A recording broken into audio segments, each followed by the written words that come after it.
Chers lecteurs, dans notre tournée des candidats, aujourd'hui nous sommes à Schaerbeek et nous recevons M. Lufuma qui est candidat dans la commune de Schaerbeek. Bonsoir M. Lufuma. Bonsoir.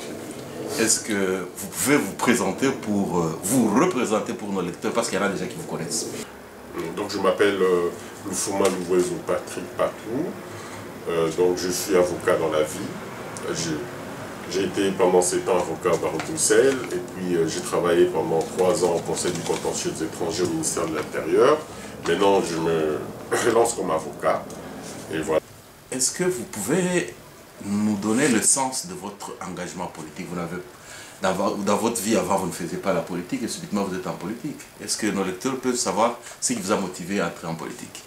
Je me suis décidé depuis que j'ai acquis la nationalité belge, donc je suis un électeur socialiste, j'ai toujours voté pour le Parti socialiste.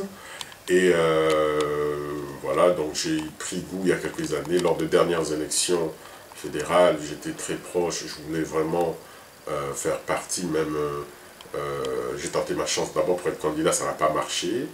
Et maintenant, je me suis dit, bon, il faut commencer plus bas, d'abord au niveau local, au niveau de la démocratie communale, essayer de commencer là, apprendre à approcher les gens, à aider les gens au niveau d'abord communal et ensuite, pourquoi pas, tenter d'autres expériences au niveau régional et fédéral, si cela sera possible.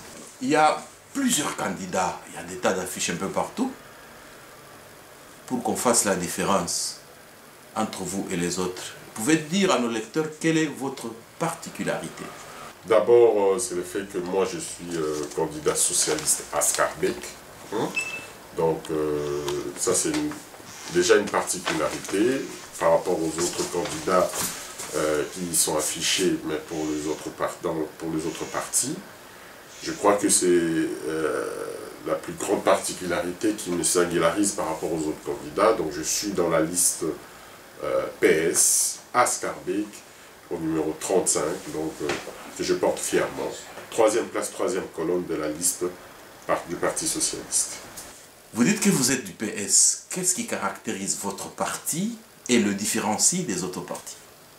Bon, d'abord ce qui différencie le PS à Schaerbeek par rapport aux autres partis, c'est d'abord qu'il faut savoir que le PS sort d'une période d'opposition, 6 années d'opposition à Schaerbeek. Le PS n'était pas aux affaires durant les 6 dernières années. Donc nous venons aux élections en tant que parti qui propose le changement à Schaerbeek. Donc nous venons avec un programme qui propose le changement. Nous voulons pas, notre programme ne fait pas table rase de tout ce que la majorité communale a fait les 6 dernières années, mais nous disons Schaerbeek en mieux. C'est-à-dire nous partons de ce qui est déjà fait, mais nous voulons apporter la touche en mieux. Donc qu'est-ce que, durant les 6 dernières années, les Schaerbeekois n'ont pas pu avoir? Qu'est-ce que nous pouvons proposer en mieux pour rendre ce qui a été fait en mieux et apporter une touche de changement? Donc c'est vraiment le changement. Ce que le PS à Schaerbeek propose de particulier par rapport aux autres partis, c'est le changement. Nous venons en partie de changement. Voilà. Vous êtes belge, mais vous êtes d'origine congolaise. Est-ce que vous êtes content de ce qui se passe dans votre pays en ce moment? Dans votre pays d'origine? Ben, ce qui se passe au Congo ne peut pas me laisser indifférent parce que moi-même j'ai été congolais, je suis né congolais et je suis devenu belge à l'âge adulte. Je fais le choix d'acquérir la nationalité belge par déclaration. Donc je suis effectivement touché par rapport à ce qui se passe. D'abord, les déficits en matière de démocratie. Ça a toujours quelque chose qui m'a beaucoup touché. Des déficits aussi en matière de qualité de vie, en matière de qualité de protection sociale. Ça, en tant que socialiste, vu ce que je défends ici,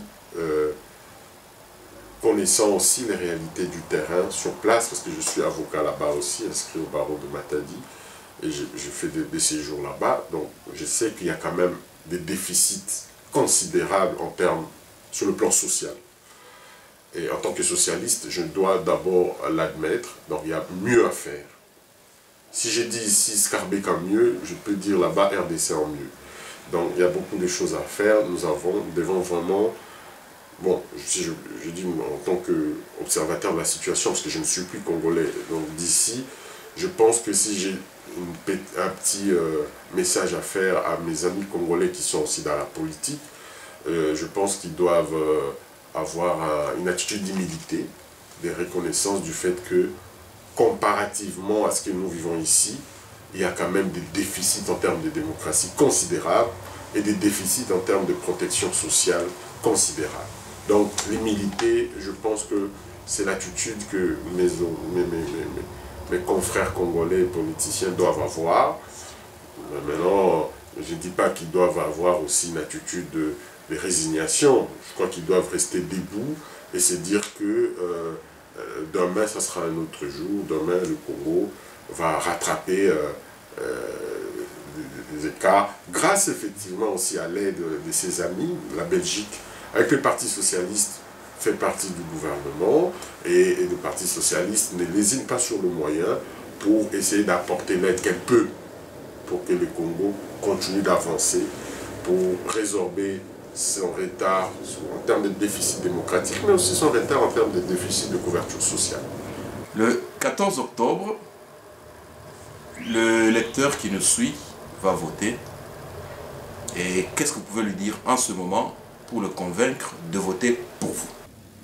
D'abord, je vais lui dire de voter pour la liste du Parti socialiste, parce que nous, à Skarbek, ici, le Parti socialiste a fait beaucoup d'efforts en termes de démocratie interne. Notre programme a été précédé par une consultation populaire de Skarbékois, pas seulement de militants socialistes, mais nous avons lancé à travers notre journal L'Âne Rouge une consultation populaire aussi sur Internet avant de rédiger le programme.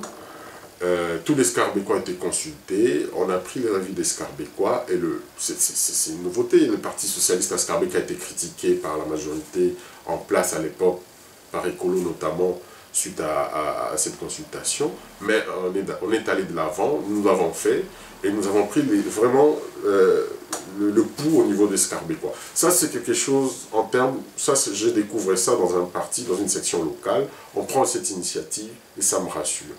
Et d'abord, par rapport à cette qualité démocratique, c'est quelque chose de bon. Donc je pousse le Skarbékois d'adhérer à ces programmes qui est un peut-être programme conçu par eux et pour eux, d'abord. Donc quand nous présentons la liste de 42 candidats socialistes menés par Laurette Antilix, nous portons d'abord un programme, Skarbek en mieux, et ce programme a été démocratiquement concocté pour les Skarbékois et par les Skarbékois. Bien, merci et bonne chance pour le 14.